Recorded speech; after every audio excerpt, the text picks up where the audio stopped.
Assalamualaikum warahmatullahi wabarakatuh. Berjumpa lagi dengan saya Putri Febriasari dalam mata kuliah Operations Management dengan materi Managing Sustainable Supply Chain atau mengelola rantai pasokan yang berkelanjutan. Nah, di pertemuan kali ini kita akan melanjutkan pertemuan sebelumnya dengan materi yang sama atau judul yang sama, tapi pembahasan yang berbeda. Oke, langsung saja kita lanjut ke materi kali ini. Oke, seperti biasa sebelum masuk ke materi, kita harus tahu dulu nih tujuannya apa sih mempelajari chapter ini atau materi ini. Nah, yang pertama tujuannya adalah untuk menjelaskan bagaimana perusahaan dapat meningkatkan efisiensi energi pada rantai pasokan mereka. Kemudian yang kedua, untuk menjelaskan bagaimana rantai pasokan dapat didesain untuk mendukung aktivitas dalam rangka merespon dan pemulihan keadaan saat bencana alam. Dan yang ketiga, untuk menjelaskan bagaimana manajer rantai pasokan menghadapi isu-isu terkait etika. Nah, yang pertama adalah terkait efisiensi energi. Ya, jadi dalam rantai pasokan itu kita tidak hanya berbicara mengenai distribusi bahan baku, kemudian produk jadi, barang dan jasa dan lain sebagainya, tapi di sini juga ada kaitannya dengan keberlangsungan lingkungan. Salah satunya dengan efisiensi energi. Nah, rantai pasokan itu melibatkan aliran bahan dan juga layanan dari awal hingga akhir, dari awal produksi atau berupa bahan baku sampai di tangan konsumen. Dengan demikian, rantai pasokan itu mengkonsumsi energi. Ada bahan bakar di situ, kemudian ada manusia juga di situ ya. Nah, jadi konsumsi energi ini umumnya sangat mahal, baik itu dari sudut pandang bisnis dan juga dari sudut pandang lingkungan. Kalau dari sudut pandang bisnis, jelas kaitannya dengan keuangan. Ketika semakin banyak aktivitas di perusahaan tersebut atau semakin banyak aktivitas rantai pasokan, maka akan semakin besar biaya yang dikeluarkan untuk membeli bahan baku ataupun membeli energi. Kemudian, kalau dari sisi lingkungan, umumnya sisa bahan bakar atau sisa-sisa dari aktivitas rantai pasokan itu meninggalkan jejak. Nah, jejaknya seperti apa? Misalnya kalau dari kendaraan ataupun dari asap pabrik, jejaknya itu ada jejak karbon. Dari asap pabrik, dari asap knalpot kendaraan, kemudian dari limbah produksi juga bisa ya meninggalkan dampak negatif bagi lingkungan. Nah, seperti yang bisa teman-teman lihat di layar mungkin ya, kontributor utama jejak karbon adalah bahan bakar fosil, khususnya minyak bumi, solar, dan bensin yang digunakan secara ekstensif atau secara masif, secara banyak dalam operasi logistik rantai pasokan. Oleh karena itu, perusahaan harus efisien dalam mengkonsumsi energi di aktivitas operasional mereka.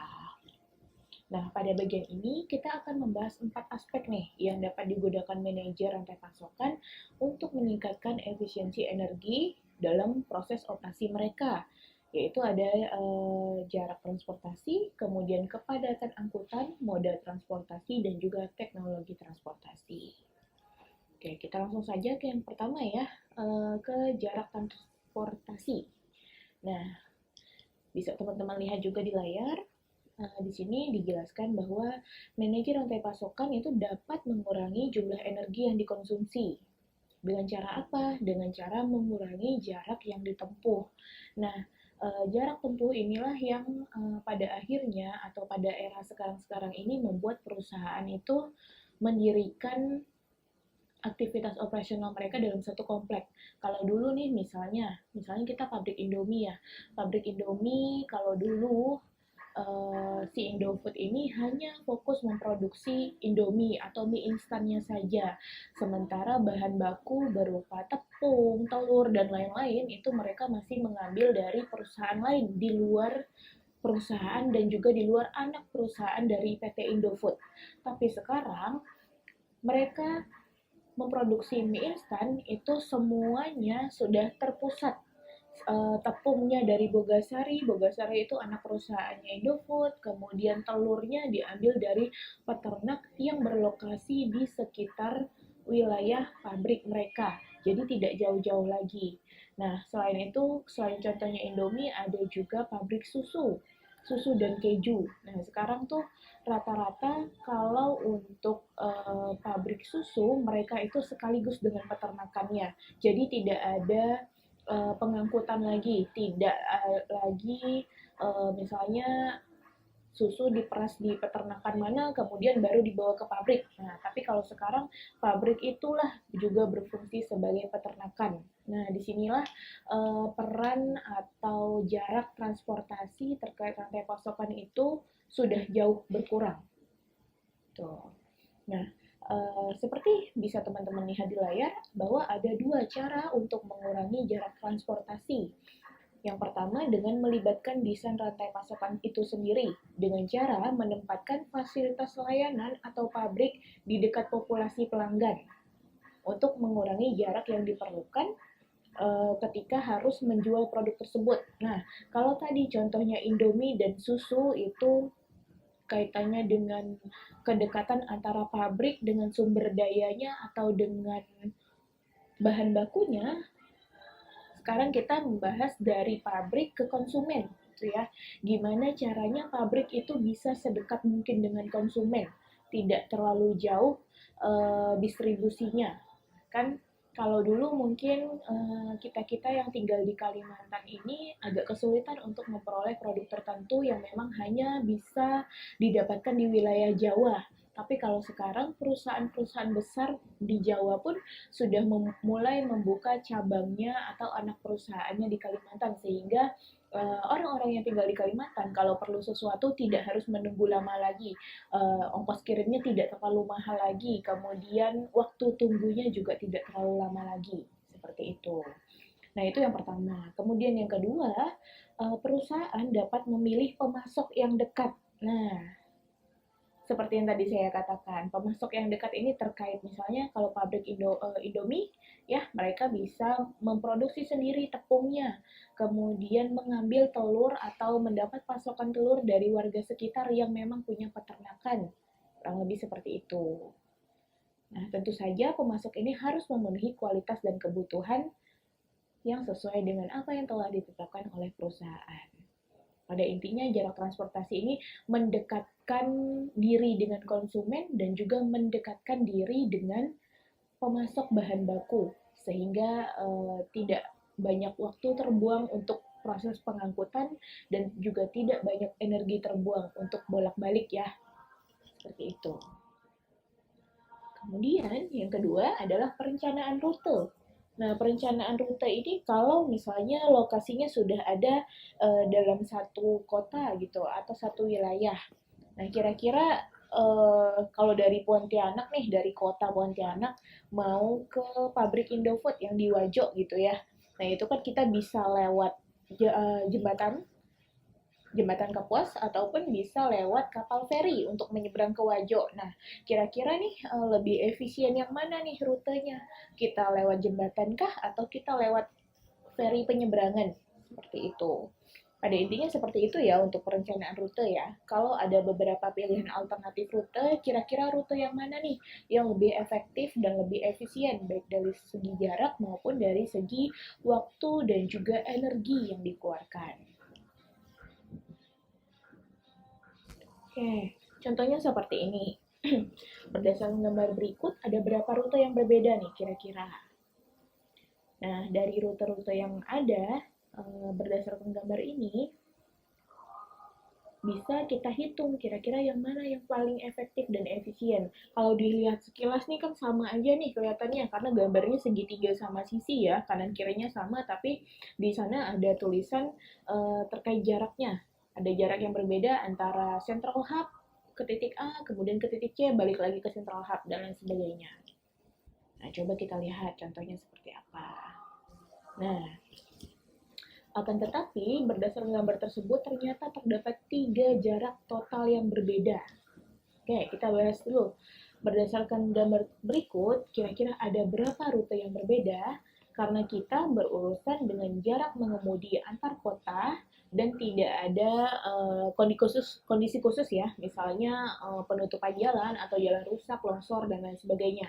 Nah, kalau dilihat dari gambar ini, kita titik awalnya di Central Hub. Kita anggap Central Hub ini sebagai pabrik ya, ataupun gudang di mana kita akan mengangkut barang dagangan kita atau produk kita ke konsumen. Nah, Central Hub ini titik awal. Oke, Central Hub ini adalah titik awal. Kemudian dari Central Hub itu ke A, dari A ke C, ya dari C ke B, kemudian dari B kembali lagi ke Central Hub. Kurang lebih seperti itu satu rute. Nah, seharusnya rute pertama ini seharusnya sama dengan rute yang lain ya. Misalnya dari Central Hub kita ke B dulu, kemudian dari B kita ke C, dari C kita ke A, dari A kita balik lagi ke Central Hub. Nah, seharusnya ini sama nih, ya. Kemudian ada rute satu lagi nih, yang lain lagi, yaitu dari Central Hub, dia ke C dulu. Kemudian dari C dia ke B, dari B dia ke A, kemudian dari A balik lagi ke Central Hub. Nah, ternyata setelah diamati, meskipun terlihatnya sama, ada 3 rute yang berbeda dengan jarak total yang berbeda juga nih dari gambar ini. Nah, taunya dari mana, Bu? Gitu kan. Taunya ya gampang aja. Di sini kan sudah ada nih berapa jauh jaraknya, tinggal kita tambahin aja. Ya, dari 3 garis nih beda tadi ya. Yang pertama, rute pertama ditandai dengan garis warna merah, kemudian rute kedua warna ungu, dan rute ketiga warna biru. Tinggal dijumlahin aja berapa jumlahnya. Kemudian dari situ, dari angka total, dari hasil penjumlahan setiap rute, kita dapat angka ini. Kira-kira dari ketiga ini, yang mana sih yang paling efektif dan efisien? Atau yang rutenya paling optimal? Yang jarak tempuhnya paling dekat jadinya? Nah, itu ada di rute yang pertama. Jadi dari Central Hub ke A dulu, kemudian dari A ke B, dari B ke C. Dari C balik lagi ke Central Hub. Itu jaraknya hanya 390 km. Sementara kalau yang lain ada 425 dan ada 395. Nah, kira-kira seperti itu caranya. Oke, kemudian kita lanjut.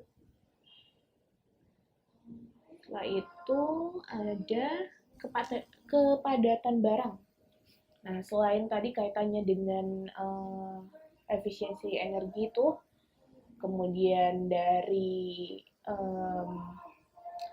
rute, sekarang kita masuk ke kepadatan barang ya. Nah, kepadatan barang ini maksudnya seperti apa? Tentu saja kalau kita mengangkut satu kontainer kapas dengan satu kontainer kain, itu beratnya berbeda ya. Nah, itulah yang dinamakan dengan kepadatan. Walaupun beratnya sama-sama satu kontainer atau ukurannya sama-sama satu kontainer, tapi tentu saja bebannya berbeda. Nah, di sini dicontohkan dengan 1000 pieces bola pingpong menempati lebih banyak ruang daripada 1000 pieces bola bowling. Kenapa? Karena bola pingpong itu kecil-kecil dan lebih ringan. Sementara kalau 1000 bola bowling itu secara ukuran mereka lebih besar dan juga lebih berat. Jadi perlu dipertimbangkan truk pengangkutnya atau mobil pengangkutnya tidak bisa sama. Karena membawa 1000 bola bowling dengan 1000 bola pingpong itu tentu saja ukurannya berbeda, dimensinya berbeda. Nah, perusahaan yang menggunakan pihak ketiga untuk mengirimkan bahan ataupun produk mereka ke pelanggan itu biasanya dikenakan tarif berdasarkan 6 faktor, yaitu terkait angkutannya sendiri atau terkait mobilnya, terkait bahan bakarnya, kemudian terkait beratnya, berat barang yang dikirim. Seperti yang tadi saya bilang, ongkos kirim untuk mengangkut satu kontainer kapas dengan satu kontainer kain tentu saja berbeda ya, karena beratnya beda nih. Kemudian terkait jarak pergerakan kiriman. Lalu yang keempat terkait kerentanan komoditas terhadap kerusakan. Nah, misalnya kalau kita dari Pontianak atau dari Singkawang deh, peternakan ayam terbesar di Kalbar itu ada di Singkawang. Dari Singkawang kita mau kirim telur ke Sintang. Nah, itu kan sangat tinggi ya resiko kerusakan telur itu di jalan, maka biaya kirimnya pun lebih tinggi daripada komoditas lainnya. Kemudian yang kelima, nilai komoditas. Nilai komoditas ini biasanya berkaitan dengan uh, seberapa berharganya komoditas tersebut, apakah dia cepat rusak, apakah dia barang yang harus segera dikonsumsi atau masih bisa disimpan lagi dan lain sebagainya. Kemudian yang keenam, ada karakteristik muat dan juga penanganan komoditasnya. Biasanya mengacu pada seberapa efisien barang yang dikirim sesuai dengan standar ukuran kontainer atau truk. Itu. Jadi semuanya harus dipertimbangkan, tidak bisa asal kirim, tidak bisa asal jalan seperti itu. Nah, kemudian kita masuk ke moda transportasi ataupun jenis transportasi yang digunakan untuk mengirim produk kita. Ya. Nah, terdapat moda atau 4 jenis transportasi utama yang umumnya digunakan oleh perusahaan untuk mengirim hasil produksinya. Ada angkutan udara, angkutan truk, kemudian pengiriman jalur laut atau kapal, speedboat, dan lain sebagainya, dan juga kereta api. Dari sudut pandang energi, angkutan udara dan juga truk ini jauh lebih efisien daripada laut dan juga kereta api, karena tidak semua wilayah memiliki laut dan juga memiliki jalur kereta api. Ya, misalnya seperti kabupaten-kabupaten atau beberapa daerah yang ada di Provinsi Kalimantan Barat ini. Namun, ada pertimbangan lain yang masuk dalam pertimbangan ketika memilih mode transportasi ini. Salah satunya terkait angkutan udara ya. Angkutan udara itu barangnya bisa cepat sampai, tapi biayanya jauh lebih mahal.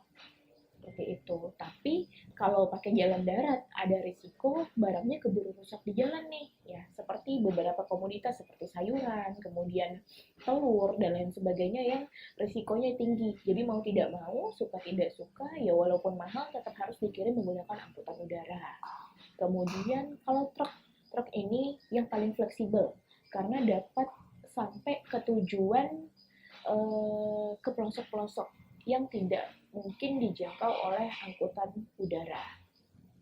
Kemudian pengiriman melalui air. Nah, metode ini biasanya sangat disukai oleh orang-orang atau oleh perusahaan-perusahaan yang memiliki jangkauan luas ya, tapi ada kelemahannya juga karena tidak semua daerah itu memiliki akses untuk kapal ataupun untuk sampan berlayar gitu ya, kecuali ya wilayah kita ya, wilayah Kalimantan Barat itu justru sebagian besar mungkin tidak bisa dijangkau melalui jalan darat sehingga harus mengirim barang lewat jalur air seperti itu. Oke, sekarang kita lanjut lagi ke materi mengenai supply chain, social responsibility, and humanitarian logistic atau rantai pasokan, tanggung jawab sosial, dan juga logistik kemanusiaan. Nah, seperti yang kita tahu ya bahwa rantai pasokan itu tidak hanya berkaitan dengan aktivitas bisnis, tapi juga aktivitas sosial atau corporate social responsibility yang biasa dilakukan oleh perusahaan. Nah, biasanya ini dikenal dengan CSR gitu ya, atau bentuk bakti perusahaan kepada masyarakat sekitar atau kepada daerah sekitar seperti itu. Nah, biasanya rantai pasokan ini juga sangat membantu ketika terjadi bencana di suatu wilayah tertentu. Nah, seperti yang mungkin bisa dilihat di layar, bahwa di luar tanggung jawab keuangan dan juga lingkungan, perusahaan dan organisasi itu memiliki tanggung jawab sosial yang harus diperhatikan agar mereka tetap dianggap sebagai sebuah perusahaan yang baik di mata masyarakat. Nah, di sini para manajer, khususnya manajer rantai pasokan, itu bertindak sebagai penghubung antara masyarakat dan juga perusahaan dalam hal tanggung jawab sosial mereka. Nah, tanggung jawab sosial ini bentuknya banyak ya, biasanya bisa dalam bentuk sumbangan pendidikan atau beasiswa pendidikan, kemudian ada kayak operasi bibir sumbing atau operasi katarak dan lain sebagainya. Kemudian kalau yang bentuk fisik biasanya itu ada tong sampah dengan logo perusahaan tertentu atau papan nama jalan, pelang nama gang ataupun baliho atau gerbang untuk masuk ke sebuah jalan seperti itu. Banyak ya bentuknya CSR ini. Kemudian, nah di sini disaster relief supply chains, rantai pasokan bantuan bencana. Biasanya perusahaan-perusahaan besar itu memiliki armada mereka sendiri ya untuk mendistribusikan produk-produk mereka. Nah, ketika terjadi bencana, umumnya armada-armada milik perusahaan ini juga ikut terlibat dalam mendistribusikan bantuan bencana.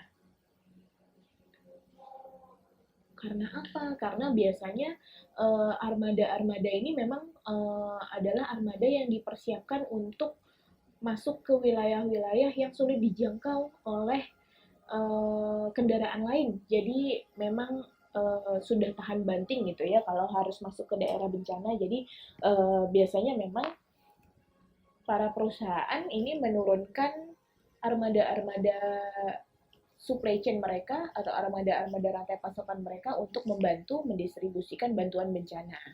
Nah, selain membantu mendistribusikan, biasanya event ataupun saat terjadi bencana ini juga menjadi momentum khusus nih bagi perusahaan agar perusahaan mereka itu lebih dikenal oleh masyarakat. Misalnya nih contoh, hampir di setiap terjadi bencana itu pasti ada datang bantuan berupa Indomie atau mie instan ya. Nah, disitulah momentum di mana perusahaan itu akan diingat oleh para warga yang terkena bencana misalnya ya. Ada Indomie nih, oh kami dapat bantuan tadi dari Indofood berupa Indomie berapa kotak, ataupun dari Indofood juga berupa makanan bayi dan biskuit-biskuit dan lain sebagainya.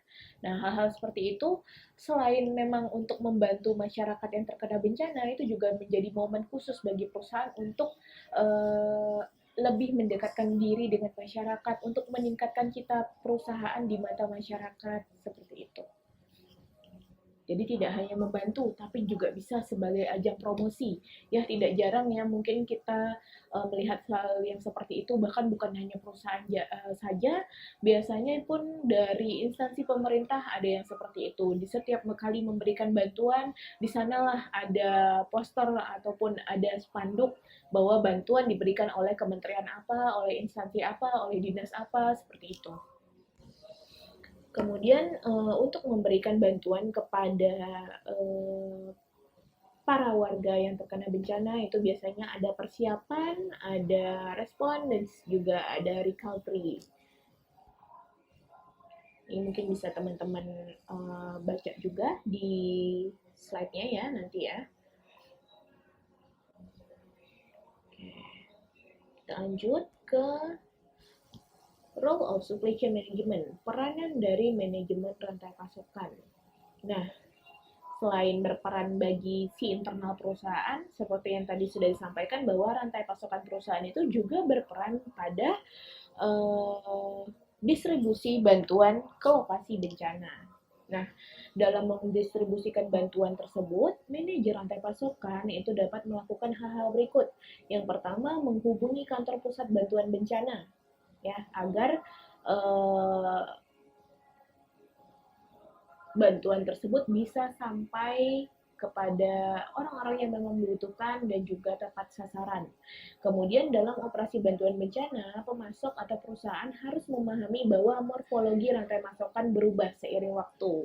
Nah, ini bahwa kondisi jalan, kemudian kondisi udara, suhu, dan lain sebagainya itu mungkin ada perubahan ya. Kalau yang tadinya jalannya mulus-mulus aja, kemudian setelah diterjang banjir mungkin jadi berlumpur, sulit diakses, lebih licin, dan lain sebagainya. Nah, itu juga perlu dipikirkan oleh para manajer rantai pasokan dan juga para pengendara angkutan ya, agar tidak terjadi hal-hal yang tidak diinginkan.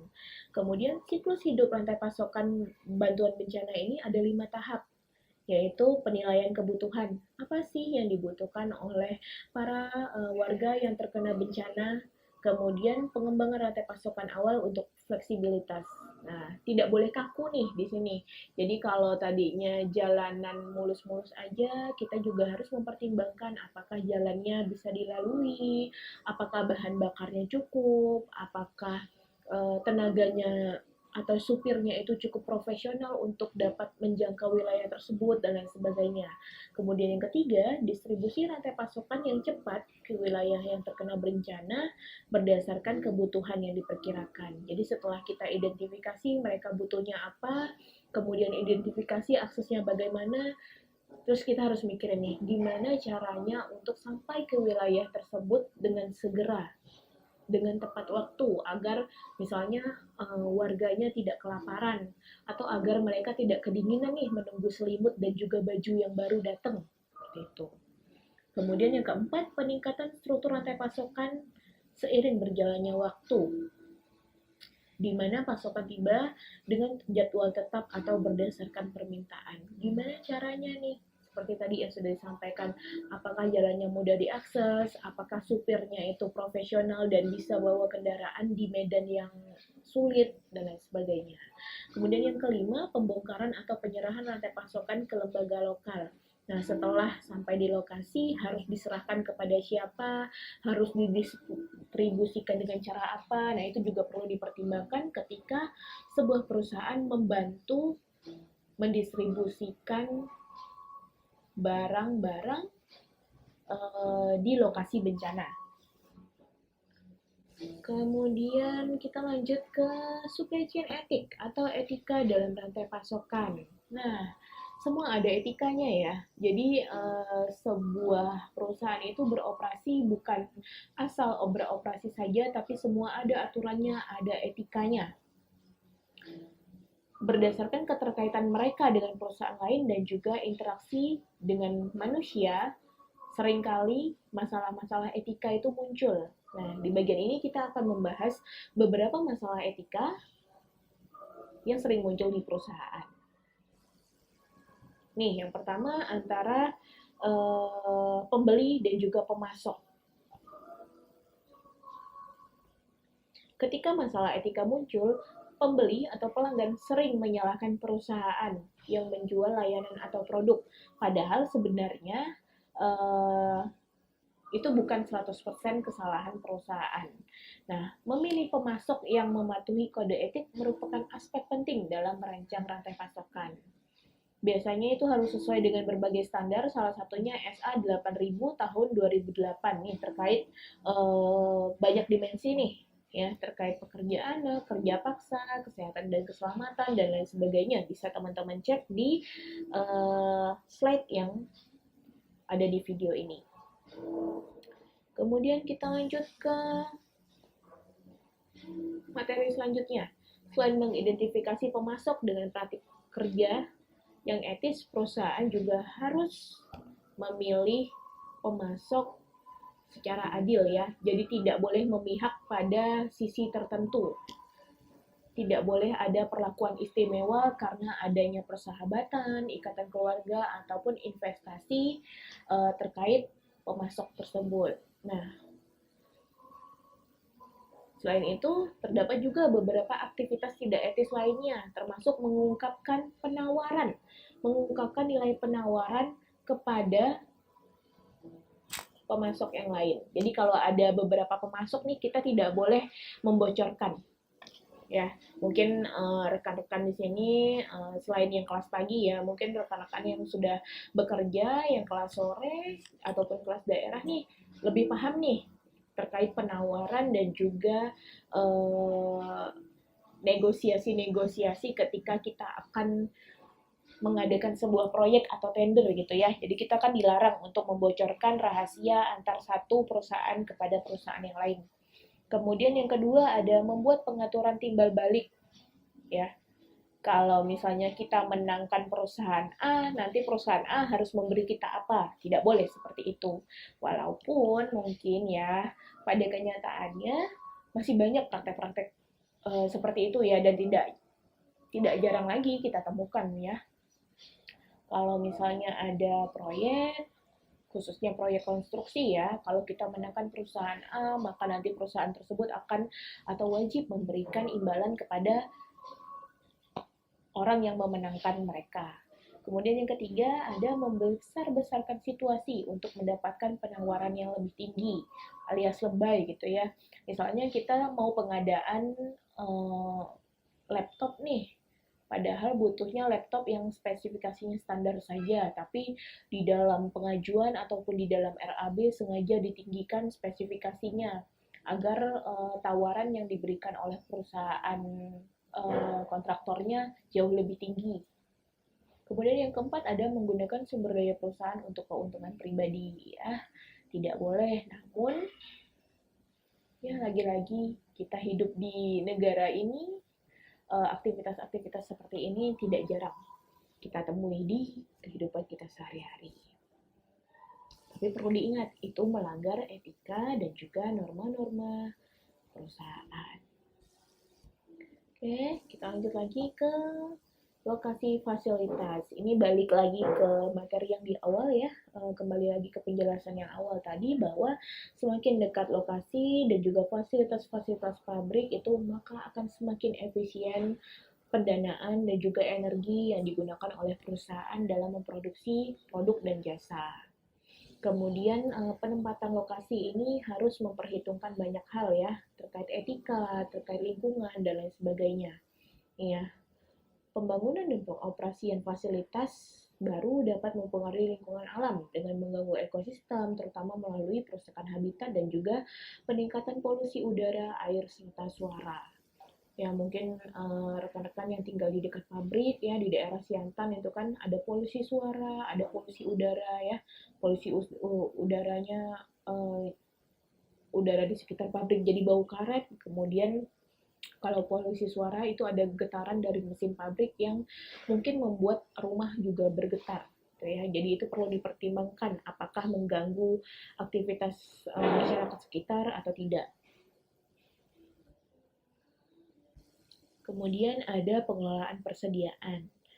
Nah, langkah-langkah yang dapat diambil untuk meminimalkan pergerakan persediaan ke perusahaan antara lain dengan mengkonsolidasikan pengiriman barang menggunakan sistem tinjauan berkala ataupun dengan cara meningkatkan persediaan di perusahaan. Jadi tidak dikit-dikit ambil ke gudang, dikit-dikit bolak-balik ke gudang seperti itu.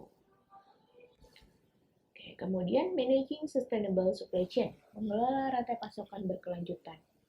Bagaimana sih perusahaan dapat mengelola rantai pasokannya untuk memastikan bahwa rantai itu berkelanjutan? Nah, ada beberapa langkah nih. Ya, ada 5 langkah seperti yang bisa teman-teman lihat di video. Langkah yang pertama adalah dengan mengembangkan kerangka rantai pasokan yang berkelanjutan. Seperti apa? Bisa dilihat di dalam SA 8000 2008 sebagai pedoman untuk menentukan definisi keberlanjutan ini ya. Mungkin bisa dicek atau kalau ada waktu luang ya, kalau tidak pun tidak apa-apa gitu ya. Yang penting teman-teman tahu bahwa keberlanjutan ini ada aturannya secara internasional, bukan hanya untuk Indonesia saja. Kemudian yang kedua, kumpulkan data tentang kinerja pemasok saat ini dan gunakan kuesioner yang sama untuk mencari pemasok baru di kemudian hari. Nah, gunakan hasil dari jawaban-jawaban itu sebagai dasar untuk menentukan rantai pasokan yang berkelanjutan. Kemudian yang ketiga, mewajibkan kepatuhan pada kerangka rantai pasokan yang berkelanjutan di semua unit bisnis. Jadi semuanya harus mematuhi, baik itu supplier kah, distributor, kemudian penyedia bahan baku, semuanya harus mematuhi ketentuan yang sudah ada. Kemudian yang keempat, terlibat dalam manajemen rantai pasokan secara aktif dan gunakan metode yang etis dalam mengajak atau membujuk seluruh unit bisnis itu untuk menerapkan rantai pasokan yang berkelanjutan. Kemudian yang terakhir atau yang kelima adalah memberikan laporan berkala tentang dampak rantai pasokan yang berkelanjutan tersebut. Jadi sebagai bahan evaluasi, kita bisa melihat kira-kira yang mana nih yang masih merusak lingkungan, yang mana nih yang masih mengganggu masyarakat. Nah, itu bisa pelan-pelan mungkin diminimalisir, karena kalau untuk dihilangkan 100% rasanya tidak mungkin ya. Oke, baik. Sekian materi terkait manajemen rantai pasokan yang berkelanjutan. Sampai bertemu lagi di materi-materi manajemen operasi yang lain. Terima kasih semuanya.